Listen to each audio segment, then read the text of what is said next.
This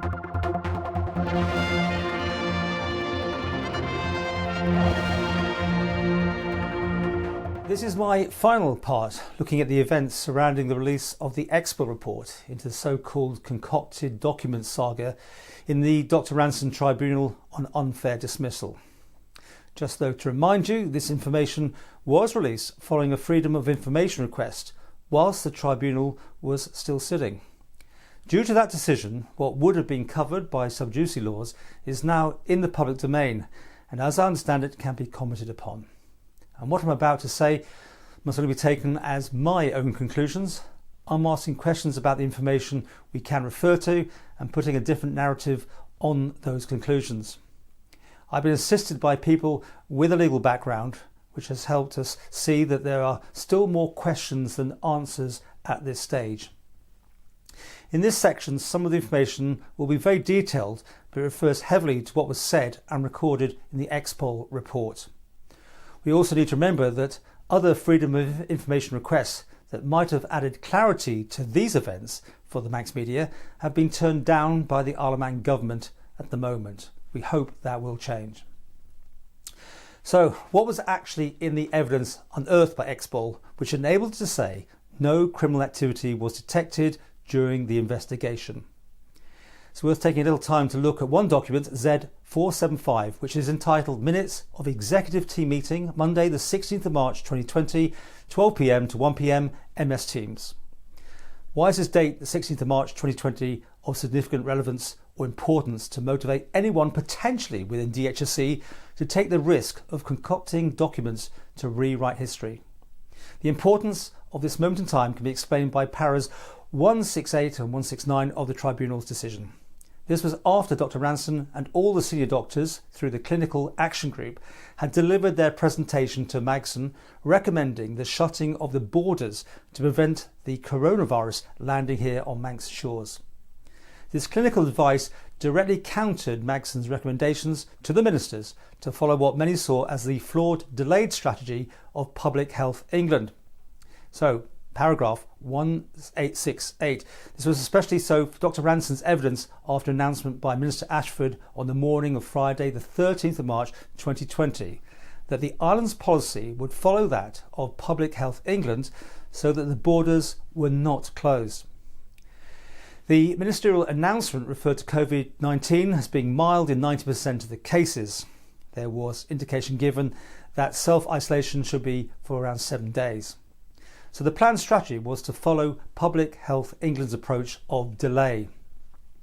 This encompassed delaying the spread to buy time to gear up to be better prepared for COVID-19's peak impact. And paragraph 169, before Minister Ashford's morning announcement of the 13th of March, the Clinical Action Group's presentation advising closing the borders had already been provided to Miss Magson. The Clinical Action Group's issues were broader than closure of the borders. The delay strategy had been pursued against advice from Dr Ranson and the known advice of the Clinical Action Group. 16th of March 2020 was a critical date in the tribunal proceedings as it set the scene for what would later become Dr Ranson's first formal challenge to Miss Magson. This was the day of the presentation to Cohen, which should have been a PowerPoint presentation prepared that morning by Dr Ranson. However, we all now know that Dr Ranson's presentation of clinical advice to Cohen had been changed into a toned down presentation, prepared by senior civil servants including Dan Davis, Will Greenhalgh, Coldrick Randall and Miss Magson. Based on medical advice prepared by those civil servants and other considerations, Cohen did not shut the borders until after the COVID outbreak at Aberystwyth Nursing Home, and that's something that a separate inquiry will be exploring. But as a footnote about that PowerPoint presentation, I have asked the Government Communications Department many months ago for a copy, plus the video that was due to be shown that day at the press conference, and of course have no doubt been approved by Dr Ranson for showing. Well, no one has ever come back to me, but it's clear that it must still exist, as would the video, and can be shown to the public once this tribunal has made its final report, so we can all see what was happening. Okay, so what did the Expol report actually find? And excuse me here, we're going to get quite detailed. Paragraph 7.2 of the report, Expol stated there was no evidence whatsoever to support the suggestion that documents had been concocted, and it made the following comments. And by the way, they're using initials of people. So G was the author of Z475 minutes, which remained in draft format and was never forwarded onto Magson for approval. Expol says that this was an error. MS Teams was not used for that meeting, as it had not been introduced into the DHSC until a date between the 20th and 26th of March 2020. Again, Expol says this was an error on the part of the minute taker, this time G.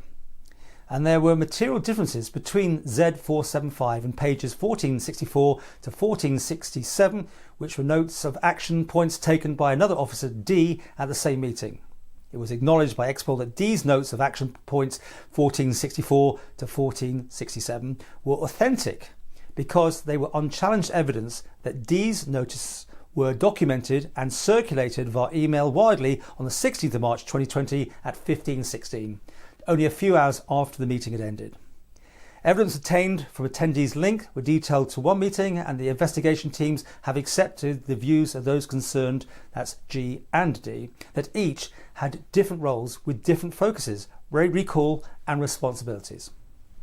Expel went on to explain why such errors, particularly two officers recording totally different and incompatible accounts of the same meeting, were occurring. This is in paragraph 7.6, saying, staff were working long hours, weekends and annual leave were cancelled as the world entered the unprecedented phenomena.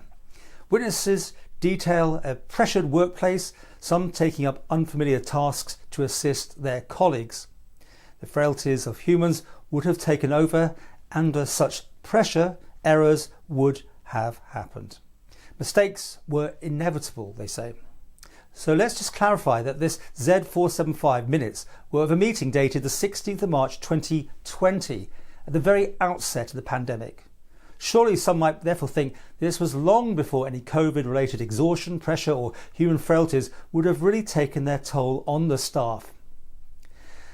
What possibly could then have been happening later, certainly, but not maybe then.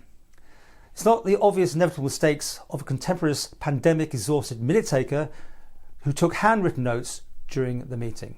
And those handwritten notes were referred to and were scanned by G some 18 months later on the 10th of January 2022. The other officer D, who produced and circulated by email the action points of that meeting the same afternoon, was not even recorded as an attendee by G in Z475, as referenced in paragraph 5.42 of Expol report. Expol also states in paragraph 5.4 that G had made 4 statements to Expol, and she was held the post of executive assistant to the CEO of DHSC. Part of her normal task was to be a minute taker, and she explained how a minute taking technique adapted throughout the pandemic. G could not be sure when this document was typed up, but stated once typed, the usual practice would be for the draft minutes to be forwarded to the chair of that meeting. In this case, Catherine Magson was the chair of the meeting, so to her for review and approval. However, it's accepted that minutes were never sent or approved by Miss Magson, although Expol never actually interviewed Magson to confirm this. Riela explained Z475 as follows. This investigation found no evidence that G's draft copy of Z475 was approved or circulated via email. From a forensic standpoint, the investigation is unable to provide any possible justification why an unapproved draft copy of Z475 was put forward to the Ranson Equality and Employment Tribunal hearing. The investigation did not find any evidence to suggest malicious intentions with regard to the handling of Z475 and the D action points document, which was incompatible with Z475. Having made these conclusions, Riela published screenshots of its research into Z475 in Appendix 7.8 to its report entitled Z475 Evidence. First screenshot shows the file share folder path which showed Z475 and its associated scanned handwritten notes. These were found on the documents only on a private Z drive folder, not on any general work folder as one might expect amongst other contemporaneous minutes or working documents in March 2020. They were on a standalone folder. Second screenshot shows the metadata for the scanned handwritten notes, showing the file was created on the 18th of January 2022 at 16:16, a few days before the liability hearing at the tribunal commenced. There is no explanation why the metadata also shows a document was modified on the 18th of January 2022 at 15:41. That's some 35 minutes before it was actually created. Anyway, this handwritten note was never disclosed by DHSC or the AG under its continuing duty to make disclosures to Dr Ranson or the tribunal, despite late disclosure being of the forefront of everyone's mind throughout this hearing. The original of the scanned document has not been identified or secured by Expol or EALA, so it's impossible to test that handwritten note for authenticity. The third screenshot shows the metadata of a PDF copy of Z475 which was created on the 7th of October 2021. Notably, the disclosure deadline for the tribunal was the 19th of October 2021, so this document was probably created for that purpose. No explanation is offered by EALA or Expol. Fourth screenshot shows the metadata for Z475 in Word document, which shows the content was created on the 16th of April 2020, exactly 1 month after the date of the Z475 meeting. However, it also shows the Word document was last saved on the 18th of January 2022, the same date as scanning in of the handwritten notes. EALA made no comment on whether it could recover the original document and track the changes made on the 18th of January 2022. Therefore, one is unable to establish whether changes made on the 18th of January 2022 to Z475 were done to reflect the contents of the scanned handwritten note. To many, it was an extraordinary conclusion by EALA, as a metadata forensic expert, to state explicitly, without access to the witness statements taken by Expol, that the investigation did not find any evidence to suggest malicious intentions with regard to handling of Z475. That statement could suggest to many that it simply amplified the DHSC and AG's desired narrative of no criminal activity was detected during the investigation. When considered in context of the explanation of events given by Expol, this metadata leaves a number of obvious unexplored lines of inquiry. Why would G create a minute document a month after a meeting took place, make it full of inaccuracies, save it to a separate private Z folder on its own off-the-server system, not circulate it in accordance with the protocols that she was fully aware of, and then modify it on the same date as she scanned in a handwritten note of that meeting nearly 18 months later? After all, the explanation that this document was an error does not assist in the understanding of why G would go back to an overlooked and under-circulated document and amend it so long after it was originally created. More questions. Was G following instructions from the DHSC CEO, her immediate boss, and were there any communications between them on the notable dates regarding those minutes? Where did the handwritten note appear from, and was it found in a daybook of working notes made by G at about the same time? Why was the handwritten note only discovered and scanned in shortly before the tribunal hearing in January 2022? Did someone at that time feel that Z475, the Word PDF version, need fortification? What does Magson and Malone have to say about the evidence and its correlation to the events before the tribunal? Remember, all of Magson's handwritten daybooks were put into the custody of the tribunal in January 2022, so would have been available to Expol to discover Magson's contemporaneous notes of that meeting in an attempt to collaborate the content of Z475. Alternatively, Magson's daybook may have collaborated D's different record of that meeting, which would have confirmed that Z475 was a false document. All this information comes from the content of the Expol and EALA reports. But remember, we should not draw any conclusions whatsoever from that, because to do so would potentially be in contempt of the tribunal. However, we can report on what has been placed by DHSC and the AG into the public domain. especially as DHSC's new KC made the point very publicly before the tribunal that the Expol report had found nothing suspicious and no documents had been concocted.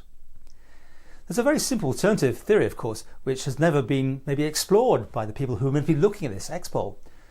Honest people do not normally create and modify important documents to reflect their version of historically crucial events, some 18 months prior, and do this merely days before submitting them to the court as evidence.